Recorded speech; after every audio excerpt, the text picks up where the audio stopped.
Yeah, hi there everybody. It's coming up to 3 o'clock. It's Monday the 17th of August.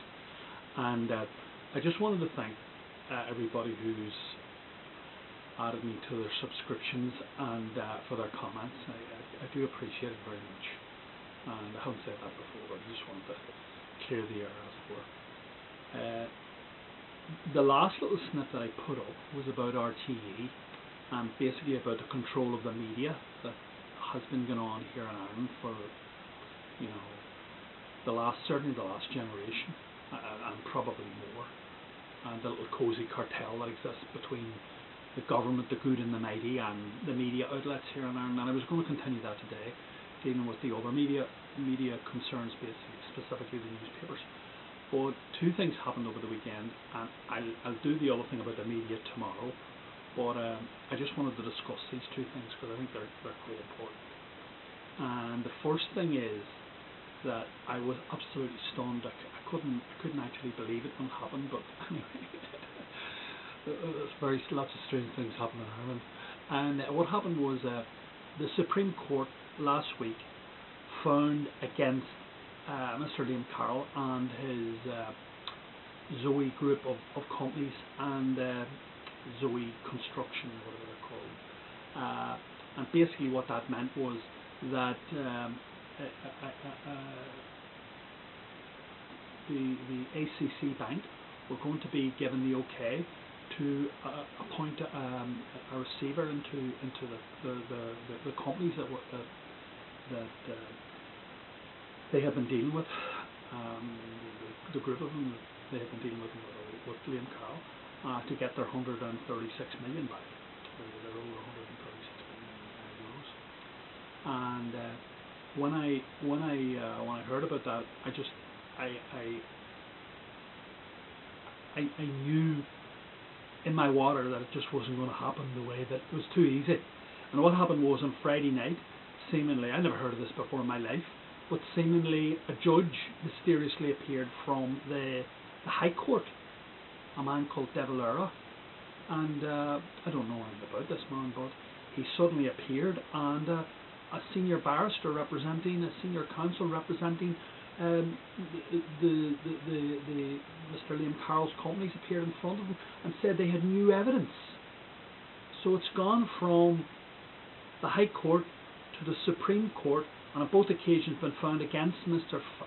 Carroll, and now we're back to the High Court again with another set of evidence which this justice is allowed to be put forward, I presume to him or some other High Court judge this week, and they are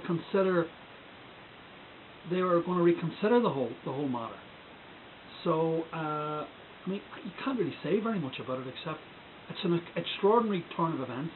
And as I said last week, before the Supreme Court made their judgment, look, I don't care what happens, but the thing is not going to be found against ZOE Properties and Mr. Liam Carroll. It just cannot happen. He is at the core of the whole NAMA project.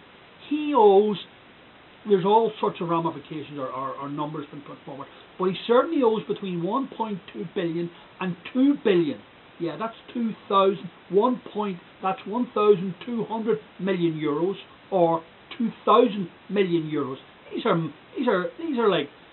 are like amounts you couldn't conceive, and they're owed to 8 banks here in Ireland, and he is the core of it. I mean, if the thing goes against him, and a receiver's appointed and has a fire sale, which is what it would be, of the properties that are under his control. We all know what the properties are going to fetch. The properties are going to fetch nothing. So that's the situation. That's the situation that we're going to find ourselves in, and that cannot. The government will not let that happen. I don't care what happens or how it's going to happen or whatever, but that will not happen. This NAMA project is not going to be jeopardized, one way or the other. But I just find it extraordinary. You or I could not do that. You or I could not go to the High Court in Dublin, in Ireland, and then go to the Supreme Court and have on both occasions found against us and then go back to the High Court? Don't think so. Don't think so. Anyway, the next thing, we'll await developments. I think it's this Thursday. We have to wait for the developments, see what happens then. But don't forget what I told you. It's not no matter what happens, it cannot be found against this man. All right. The NAMA project is sacrosanct. Anyway, the next thing I want to talk about is I ran into one of my neighbours who'd seen the YouTube snips that I've been putting on for the last while, and he was very belligerent, and he's one of these. I think anyway. I'm sure he'll see me and he'll hear what I have to say about him. He's a nice man, but I think he's in denial about the state that our country finds itself in. I don't know where he got the notion from, but he seemed to believe that somehow the Lehman Brothers was responsible for what has happened in Ireland. So, just two things I want to touch on very, very briefly, and then I'm going to wind up. I'm going to put up on, and you'll see them now, I'm going to put them up. One is the latest blurb from the Central Statistics Office, which gives our external indebtedness. Okay, it tells you quite clearly here. External debt is, as of the 30th of June, Ireland's external debt increases to 1.69 trillion. That's 1,700 billion euros. Okay? And then the next thing that I wanted to put up, which is our debt, because I couldn't get it from the Central Statistics Office, which I believe I trolled their site and I couldn't get it, so I had to get it from the CIA Factbook. The CIA Factbook tells you that at the end of 1997, at the beginning of 1998, when we just had the new Prime Minister, a man called Bertie Ahern, had taken over the country, our external debt in total was 14 billion. That's 14,000 million euros. Sorry, that's dollars. It works out just over 11 billion euros. So it went from 11 billion up to 1,700 billion over a period of 10 and a half years, 11 years. And the other thing that I'd like to talk about is that just very, very, very, very briefly before I wind up, this concept that somehow an American bank, a foreign bank, did something that to us, and as a result of this, this bank then wound up by the American state, or the American state not underwriting this bank. Its failure led to the situation we find ourselves in.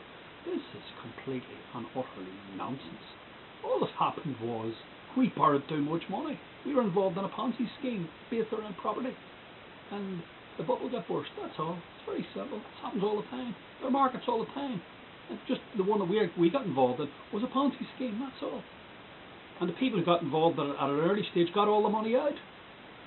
And anyway, that's really all I want to talk about. It's just, the money,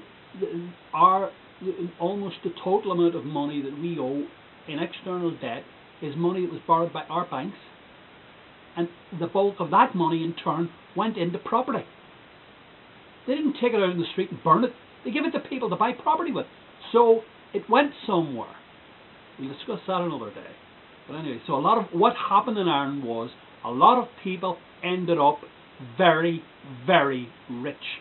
And we'll talk about that another day. The other thing I want to put up very, very quickly, and I'm going to finish now, is I'll put up another document from the Central Statistics Office, which is the quarterly national accounts for our GDP, which shows the decline over the last year. That's all. So see you shortly. Bye.